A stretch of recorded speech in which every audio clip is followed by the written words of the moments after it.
Someone asked me how I came up with this formula. So the formula is quite simple. This is your x-axis, this is your y-axis, right? So now your question would be, what is the role of -1 multiplied by 1 minus animation controller dot value? To understand this, you need to first take a look at align widget. You need to understand how align widget works. Suppose you have a scaffold and you have wrapped the body of that scaffold with the align widget, and this align widget is now going to occupy all the space available to the body, right? So the align widget has a different coordinate space, and right here in the center it's 0, 0. This is your origin, right?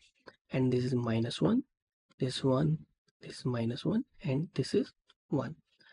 So here it would be -1, -1. So if we have this value here, right?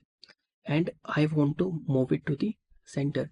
So when the animation controller value is 1, it will move to the center. So we have -1, so it will basically become 0, right? Same goes for the y.